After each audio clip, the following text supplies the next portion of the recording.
One like major disadvantage. CVT होने में इतना टाइम लग गया, रिजल्ट आने में इतना टाइम लग गया कि तब तक बाकी यूनिवर्सिटीज़ का काफ़ी कुछ रह चुका था। तो मतलब इतना इरिटेटिंग था, सारे लोग प्रेफरेंस जाने से पहले, सिमुलेटेड रैंक निकलने से पहले बता रहे कि अगर आप इतने मार्क्स आए हैं तो आपका नॉर्थ कैंपस में जाएगा, साउथ कैंपस में इतने में हो जाएगा।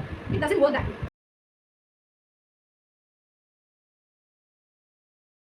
Hello everyone, my name is Sangini Singh and welcome to my YouTube channel.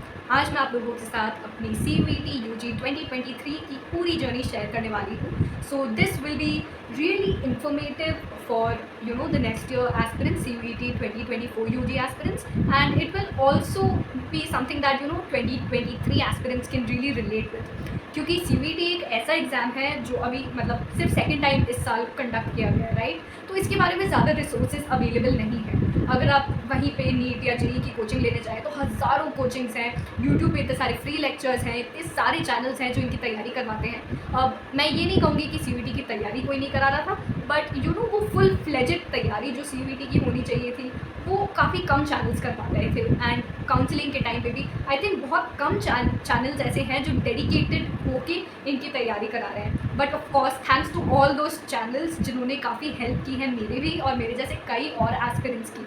तो मुझे काफ़ी ज़्यादा हेल्प मिली सीयूईटी अड्डा 24/7 से और सीयूईटी बाय गोकुल छाबड़ा से। उनसे मैंने जनरल टेस्ट की काफ़ी सारी तैयारी की थी और काउंसलिंग के प्रोसेस में प्रेफरेंस शीट भी मांगी थी उनसे, मतलब पेड प्रेफरेंस शीट उनसे परचेज़ की थी। काफ़ी ज़्यादा हेल्पफुल रहे हैं ये चैनल्स। तो अब without any further do let's get started with my journey. तो आई थिंक फेब एंड या मार्च में शायद हमने फॉर्म्स भरे थे। I am not really sure about the date, but it was in the beginning of this year of course. उस time पे in my mind CUET was like a backup option for NEET. मैं NEET की भी तैयारी कर रही थी, but मेरी तैयारी उतनी अच्छी नहीं थी, so I felt the need for this backup option. CUET NEET के कंपैरिजन में मेरे लिए लाइक 1000 टाइम्स बेटर हुआ एंड बहुत अच्छा गया सीयूईटी का एग्ज़ाम। जितना मैं डर रही थी उससे ठीक गया। But let's talk about the problems, the pros and cons of CUET exams.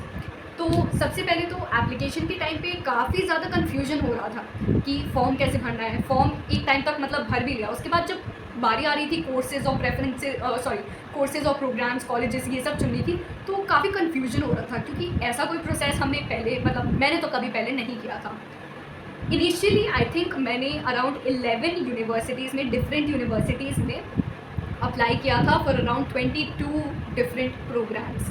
तो हाँ, इसकी वजह से मुझे सीयूईटी में 8 सब्जेक्ट्स के पेपर देने पड़े थे। बट एज आई सेड मैंने नीट के लिए प्रिपेयर किया था, तो मेरे पास नीट के एग्ज़ाम के बाद ज़्यादा टाइम नहीं था सीयूईटी के लिए प्रिपेयर करने का, तो मैं नहीं प्रिपेयर कर पाई थी सीयूईटी के लिए। So I just went with what I had learn for my board examination, क्योंकि CUET was very board oriented, CBSE oriented. जो भी आया था एनसीईआरटी में से आया था मोस्टली। तो इतने सारे प्रोग्राम्स एंड कॉलेजेस अलग अलग चीज़ों के लिए अप्लाई तो किया था, but my main priority was BA honours in psychology. वो नहीं मिला तो अप्लाइड साइकोलॉजी में BA honours. Other than this I was also interested in other courses like BA journalism. Journalism is something that is very interesting for me because I have always been a public speaker, and that is why it's really intriguing for me. इसके अलावा मैंने BSc life sciences, BSc botany, zoology, इन सारे subjects के लिए भी apply किया था। इसकी वजह से मुझे 8 सब्जेक्ट्स के लिए सीयूईटी के एग्ज़ाम देने पड़े थे, जिनमें से 2 ऐसे सब्जेक्ट थे जिनके लिए प्रिपेयर करने का मेरे पास बिल्कुल टाइम नहीं था, which were legal studies and mass media and communication. Mass media and communication का पेपर इतना आसान था कि वो मुझसे सॉल्व हो गया, और मुझे फिज़िक्स में जितने मार्क्स आए उतने ही मुझे मास मीडिया में भी मार्क्स आए। लीगल स्टडीज़ के लिए मैं बिल्कुल प्रिपेयर नहीं कर पाई थी, क्योंकि एक्चुअली मेरे पापा की पोस्टिंग आई थी फ्रॉम पोर्ट ब्लेयर टू न्यू दिल्ली। तो उस टाइम पे हम शिफ्ट कर रहे थे, और शिफ्टिंग के टाइम पे मेरे पास पढ़ाई के लिए ना ज़्यादा सामान था, ना ज़्यादा रिसोर्सेज थे। तो मैं थोड़ा बहुत जितना एनसीईआरटी से होता था वह रिवाइज़ करती थी, and mainly psychology, biology, physics, chemistry यही ज़्यादा रिवाइज़ कर रही थी, क्योंकि जो सब्जेक्ट्स मेरे स्ट्रॉन्ग थे मैं चाहती थी कि मैं उनको एकदम परफेक्ट कर लूँ ताकि बाकियों की ज़्यादा टेंशन ना लेनी पड़े। इसके अलावा मेरा मेन टारगेट जो था वो था Delhi university actually asks for one, like अगर बीए ऑनर्स का आपको कोर्स करना है तो उसके लिए आपको चाहिए इंग्लिश विथ 3 डोमेन्स, और मेरे वो 3 डोमेन्स कवर हो गए थे। नाउ इन 3 डोमेन्स में जो इन्होंने लिस्ट बनाई थी दिल्ली यूनिवर्सिटी ने, they divided the list into B1 and B2। So that list A of languages, उसमें से आप कोई भी एक लैंग्वेज कर सकते थे, इंग्लिश या फिर कोई भी और लैंग्वेज। तो मैंने इंग्लिश किया था because I was confident in English. And other than that there were 2 lists, list B1 and list B2। तो लिस्ट B1 से 2 सब्जेक्ट करने होते हैं। एटलीस्ट दिस ईयर तो यही पैटर्न फॉलो हुआ था। लिस्ट B1 से 2 सब्जेक्ट सिलेक्ट करने थे और लिस्ट B2 से 1 सब्जेक्ट सिलेक्ट करना था। अब मान लीजिए लिस्ट B2 में ऐसा कोई सब्जेक्ट था ही नहीं जो आपने पढ़ा हो, जो मतलब आपके लिए एप्लीकेबल हो, तो आपका जो तीसरा डोमेन था वो लिस्ट B1 से भी हो सकता था। और एक और जो चीज़ थी जो एक्चुअली मुझे पता नहीं क्यों बाद में पता चली कि आपके उन्हीं सब्जेक्ट्स के मार्क्स कंसिडर होंगे CVT में जिनकी आपने बोर्ड एग्जामिनेशन लिखे हैं क्लास 12 में। So this is also very important and you must take care of this when you are filling your CVT application forms. ये सब हुआ। फिर आई थिंक हाँ, तो मैंने कौन से एग्जाम दिए थे वो मैं बताती हूँ। मैंने दिया था physics, chemistry, biology, general test, legal studies, mass media mass communication, English and psychology. So these were my subjects. इसमें से जो मेरे सब्जेक्ट्स अभी DU कंसिडर करेगा they will be physics, biology, psychology and English. तो just fast forward to the time जब हमें पता चला कि एग्ज़ाम कहाँ होंगे, कैसे होंगे, काफ़ी सारी यूट्यूब वीडियोस देखे तो पता चला कि CVT का सिस्टम ही अलग है। पहली बात ये कंप्यूटर बेस्ड होगा, तो उसका भी थोड़ा सा नर्वसनेस लग रहा था कि कहीं गलत ऑप्शन टिक हो जाए या कुछ हो जाए तो क्या होगा। But I tell you later how it was better instead, कि मतलब computer exams were really good for me. इसके बाद बात करें तो जो डेट्स आई थी कि डिफरेंट स्लॉट्स में एग्ज़ाम होगा, डिफरेंट शिफ्ट्स में होगा, उस टाइम भी इनिशियली ये कन्फ्यूजन था कि क्या पेपर सेम आएगा, क्या सिर्फ क्वेश्चंस का ऑर्डर बदल जाएगा, या फिर क्वेश्चंस की डिफ़िकल्टी भी बदल जाएगी। बहुत नर्वसनेस थी। फिर मैं दिल्ली में आई और धीरे धीरे करके एडमिट कार्ड्स रिलीज़ होने लगे। एडमिट कार्ड रिलीज़ हुआ। फिर 25 मई को मैंने पहला एग्ज़ाम दिया था which was for physics, chemistry and biology. Biology का पेपर देने के बाद आई वॉज श्योर कि मेरे फुल आएंगे। And then physics chemistry was not like really good, the papers were tough, but I think I did okay. My performance was average in those papers. फिर I think मेरा next exam था 30th को। 30th वाले दिन मेरे 2 subjects थे, mass media and communication and psychology. Psychology का paper was fantastic. I knew कि मतलब 40 में से एटलीस्ट 38 37 तो करेक्ट होंगे ही। And mass media mass communication was something that really shock me. मैंने सोचा था कि मैं सिर्फ तुक्के मार के आ जाऊँगी या ऐसा कुछ कर दूँगी, but I was surprise by the fact कि वो पेपर काफ़ी कॉमन सेंसिकल था। मतलब अगर आप आज की दुनिया के साथ मतलब रेलिवेंट हैं, आप अपने आसपास की social media, mass media, communication इस सबको ऑब्जर्व करते हुए चलते हैं, तो the paper was really easy. And मतलब I won't say really easy, it was fairly easy, it was good, it was something that you could check your caliber with। Then my next exam was on 2nd June। तो 2nd जून को जो मेरे subjects थे they were English, general test and legal studies. Legal studies वो went very bad for me क्योंकि उसमें काफ़ी ज़्यादा फैक्चुअल नॉलेज चाहिए थी विच आई लैक्ड, क्योंकि मैंने वो सब्जेक्ट नहीं पढ़ा था 11th-12th में। In fact it's not something that's really good to accept और एडमिट, बट मुझे उस दिन तक पता नहीं था कि लोग लीगल स्टडीज़ और मास मीडिया मास कम्युनिकेशन 11th-12th में पढ़ते हैं। So that was news to me. उसके बाद I think those exams went really well. General test wasn't really good for me because I did not prepare much for it. My main aim were the English and 3 domains, but it went quite fine. And other than that, जो English का paper था, it was really good. I knew that I would get 39-38 out of 40 correct. तो ये हो गया। And then finally जब exams ख़त्म हो गए, एक ही क्वेश्चन सबके दिमाग में था, रिजल्ट्स कब आएंगे, रिजल्ट्स कब आएंगे, रिजल्ट्स कब आएंगे। ऑनेस्टली इस पूरे टाइम पीरियड में, इस पूरी जर्नी में अगर कोई एक चीज़ सबसे ज़्यादा टेस्ट की गई है दैट इज़ पेशेंस। इतने दिन लगे रो स्कोर आने में, उसके बाद भी इतने दिन लगे नॉर्मलाइज स्कोर आने में। पहले तो मुझे पता नहीं था कि नॉर्मलाइजेशन भी होगा because I have been not very into the process, मतलब ज़्यादा फॉलो नहीं किया था because I was preparing for another exam. So many things were just overwhelming for me, but then I was like okay, let's take it slow, everything happens for a reason, right? फिर raw scores आए, I think 30th या 31st जून को raw scores आ रहे थे। तो it was very difficult to check the raw score. तो thank God my mum was with me, so she help me a lot and I think it took us almost 1.5 hours, मतलब काफ़ी time लगा था raw scores को answers को match करने में, raw score पता करने में। तो उस टाइम पे रॉ स्कोर जब हमने कैलकुलेट किया था तो बेस्ट 4 अगर माने, इंग्लिश प्लस 3 बेस्ट डोमेन्स, तो मेरे उसमें 725 मार्क्स आ रहे थे। And I had no idea कि इस साल कंपटीशन कैसा है, ज़्यादा है पिछली बार से या कम है, जो मेरिट है वो इस साल ज़्यादा बनेगी या थोड़ी कम बनेगी, जो कट ऑफ होगा ज़्यादा होगा या कम होगा पिछले साल से। सो मैंने अपने आप को कंसोल किया ये सोच के कि 725 is a decent score, papers उतने बुरे नहीं हुए थे। बायो में I got everything correct, psychology में only 2 answers were wrong, physics में I did fairly well, I was scoring 143 raw score की बात करें तो, एंड इंग्लिश में सिर्फ एक आंसर गलत था एज आई हैड एक्सपेक्टेड। ये सब हुआ, then we waited for a long time. फिर 15th को हमारे रिजल्ट आए एंड रिजल्ट्स में थे normalise scores. So I will say मतलब इट वॉज वेरी कॉमन इस साल, तो मतलब सबके मार्क्स कम हुए थे नॉर्मलाइजेशन के बाद। नॉर्मलाइजेशन इज़ गुड, बट एक जगह जहाँ पे मुझे थोड़ा सा बुरा लगा वो माई साइकोलॉजी मार्क्स। एक्चुअली साइकोलॉजी में मेरे 2 ही क्वेश्चंस गलत थे, एंड जब रॉ स्कोर से नॉर्मलाइज स्कोर बन के आया तो मेरा परसेंटाइल भी कम हो गया और मेरा कम हो गया। Initially I was scoring 188 because 2 answers were wrong, so -12 marks. एक आंसर का 5 मार्क्स मिलता है, and if it's wrong -1, so you lose 5 + 1 6 marks. तो मेरे 2 आंसर्स गलत थे, that's why I lost 12 marks, therefore 188। तो मेरे 188 से लिटरली 174 मार्क्स हो गए, which was like really scary for me. मुझे अच्छा नहीं लगा क्योंकि मेरे काफ़ी ज़्यादा मार्क्स कम हुए, और उसके अलावा मेरा जो परसेंटाइल था वो 86 परसेंटाइल था। So it was really disheartening for me to know that there are literally so many people ahead of me in psychology, there would be so many people running in this line of competition कि मतलब psychology honours मिल जाए DU में। I was really scared because psychology is one of my favourite subjects, in fact it is my favorite subject. So I felt really bad, I was disappointed, but then I tried to be optimistic and I looked at the other scores. तो in English 99 percentile था, 195 marks हो गए, 1 mark extra आया normalisation के बाद। उसके अलावा I think physics में माई मार्क्स वो 147 एंड परसेंटाइल वॉज 99, और केमिस्ट्री में 92 percentile with 114 marks, 114। Mass media mass communication में most unexpectedly 92 percentile, which is bad, but for me not so bad because I did not study that subject, right? So I scored I think 147 physics और इसमें same आए थे। Then bio में 200 on 200, which is 100 percentile. I was really happy because after psychology it's bio that interests me a lot.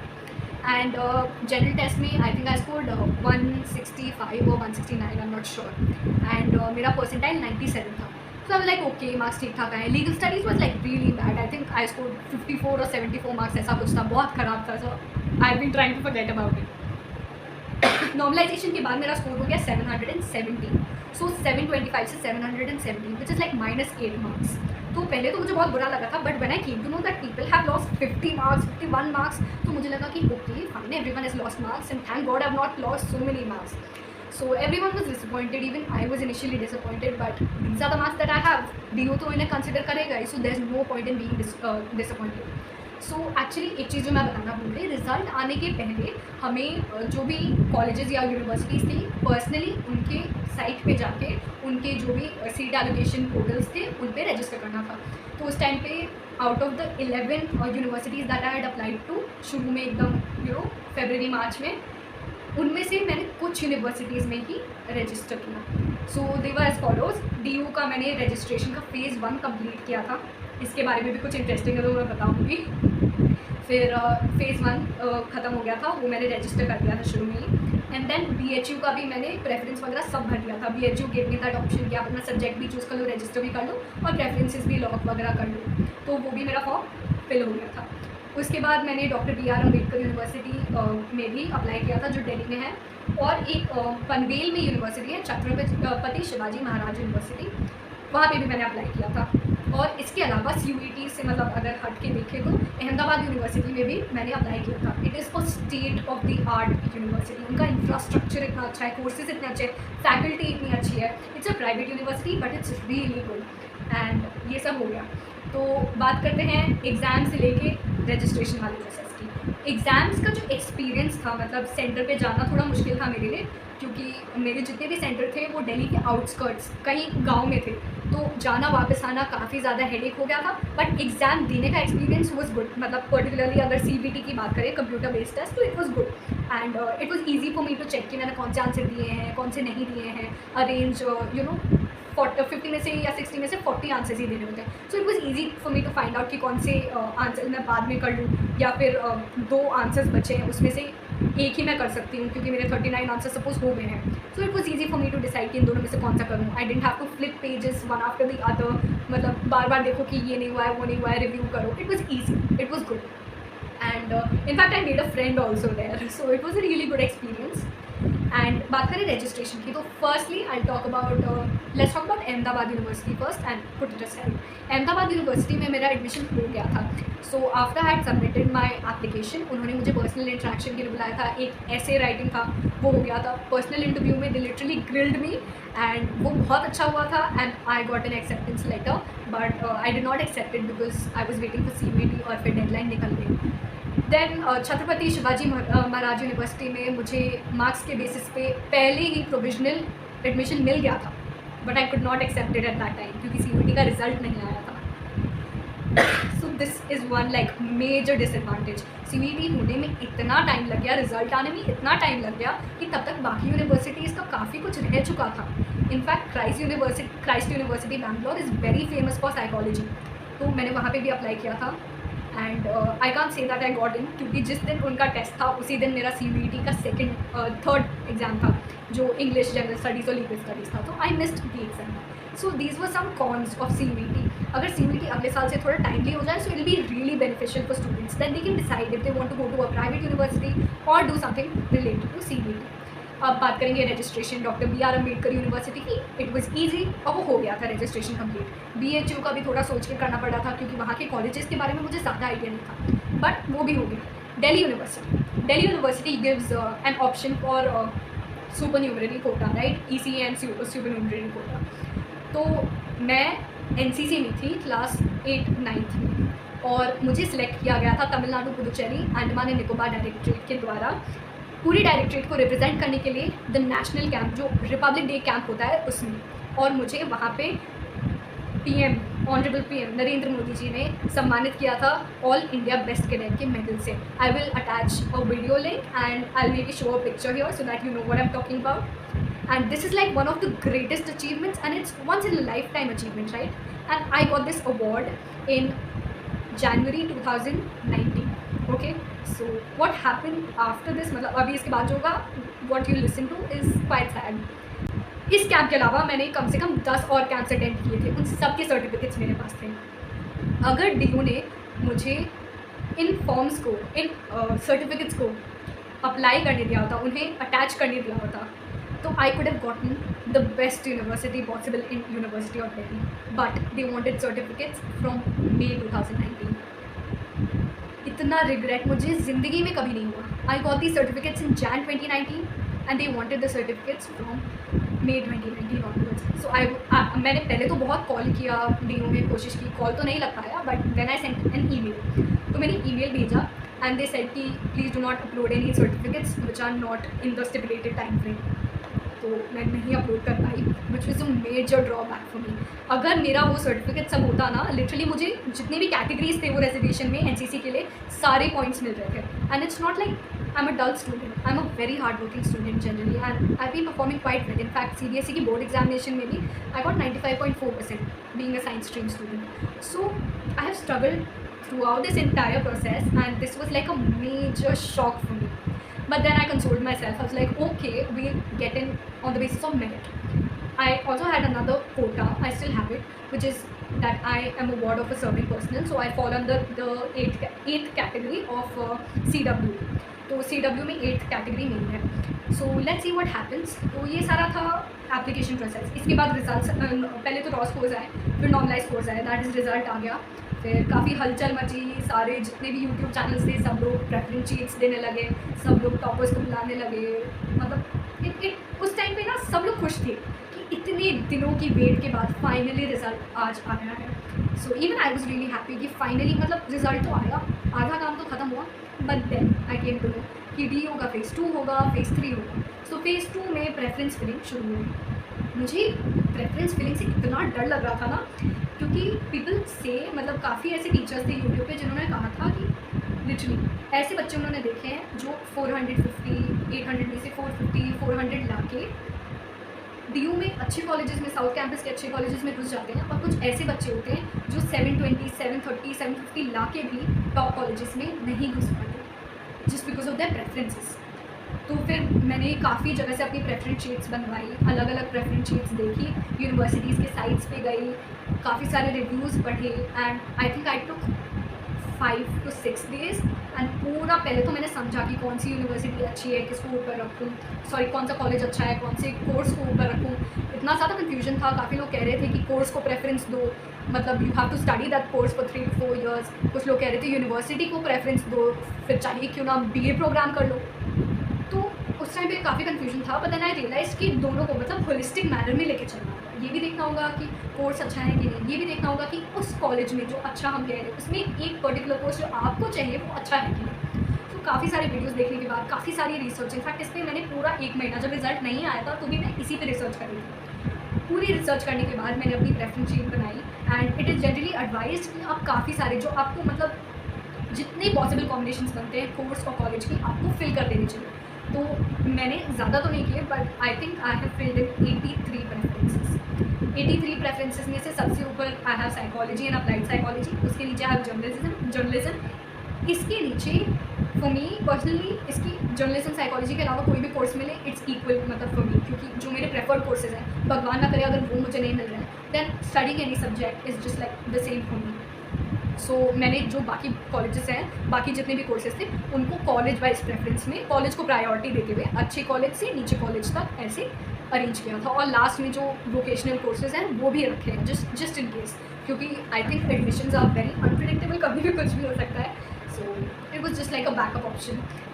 तो ये सारे preferences 26 जुलाई को lock हो गए।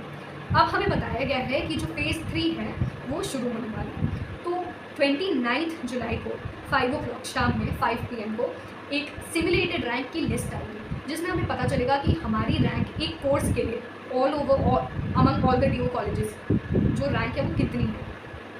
तो उससे हमें आइडिया लगेगा कि if we need to reorder our preferences. एक दिन का हमें विंडो मिलेगा 30th की 30th की आई थिंक 11:59 PM तक एक दिन का हमें विंडो मिलेगा अपनी प्रेफरेंसेस रीऑर्डर करने के लिए, रीअरेंज करने के लिए। So I am really looking forward to that day. मतलब कल ही आने वाला है, today is 28 as of now when I am recording this video. कल शाम तक, इस टाइम तक वो लिस्ट आ जाएगी, and it will help me in deciding कि मुझे जर्नलिज्म को ऊपर करना है या फिर ज़ूलॉजी को ऊपर करना है, क्या करना है। So right now I'm just hoping for the best. Let's see what happens. I think that's it for today. Thank you so much for watching, and if you are a CVT 2024 aspirant, I assure you that I will continuously post videos that will help you, क्योंकि जो resources की कमी मुझे feel हुई थी ना, I don't want anyone else to experience it. There were people who were helping me, but it was not as much as other subjects के लिए जितना होता है, अदर एग्ज़ाम्स के लिए जितना होता है। साइकोलॉजी की स्पेशली बात करें तो लोग तो मतलब इतना इरिटेटिंग था, सारे लोग प्रेफरेंसेस डालने से पहले, सिमुलेटेड रैंक निकलने से पहले बता रहे हैं कि अगर आपके इतने मार्क्स आए हैं तो आपका नॉर्थ कैंपस में जाएगा, साउथ कैंपस में इतने में हो जाएगा। इट डजंट वर्क दैट वे। वो खुद मतलब इतनी हिपोक्रेसी देखी है मैंने यूट्यूब पे। Those teachers they used to say it themselves, those YouTubers used to say कि हम लोग प्रिडिक्ट नहीं कर सकते क्या रैंक आएगी, एंड नेक्स्ट डे उनका लिटरली वीडियो आता था कि मतलब आपके अगर इतने मार्क्स हैं तो हो जाएगा, इतने मार्क्स हैं तो हो जाएगा। ये सब सिर्फ कन्फ्यूजन क्रिएट करता है। Even the dean of admissions at university of Delhi, professor Haneed Gandhi, she said कि ऐसे वीडियोस को आप मत देखो। So I really avoided watching such videos, but obviously tempting तो लगता है ना कि 717 आए, मेरा होगा नहीं होगा, क्या होगा। तो इस सब के बाद फिर डिसाइड करना होता है कि कौन से चैनल को फॉलो करो, कौन से को नहीं करो। ये रिसोर्सेज की कमी किसी को नहीं आनी चाहिए। दूसरा प्रॉब्लम ये था कि पॉलिटिकल साइंस ऑनर्स के बारे में बताने वाले बहुत लोग हैं, ज्योग्राफी ऑनर्स के बारे में बताने वाले बहुत लोग हैं, BHU के बारे में बताने वाले बहुत लोग हैं, बट साइकोलॉजी इन पर्टिकुलर ज़्यादा लोग नहीं बताते हैं कि साइकोलॉजी का क्या है। सो there's this channel called Psycho Prodigy. Thank you for giving us preferences and help, but हमें और मेहनत करने की ज़रूरत है इस फील्ड में, क्योंकि साइकोलॉजी को जितना आप निगलेक्ट करोगे उतनी कम इंपॉर्टेंस उसको लेटर ऑन मिलेगी, उतनी ही कम इन जॉब्स की वैल्यू रहेगी। अगर हम चाहते हैं कि मेंटल हेल्थ को इम्पोर्टेंस मिले तो हमें इन छोटी छोटी चीज़ों का ध्यान देना होगा। just correct the little things and the larger things will fall into place. So psychology के रिलेटेड भी काफ़ी वीडियोज़ आपको इस चैनल पे मिलेंगे। Thank you so much for watching guys, that's it for today. And अगर आप चाहते हैं कि आपको ऐसी इन्फॉर्मेशन और मिले तो सब्सक्राइब कीजिए इस चैनल को and like this video, share it with your friends if you are an aspirant, because I will help you in the coming days. Thank you and have a nice day. Bye.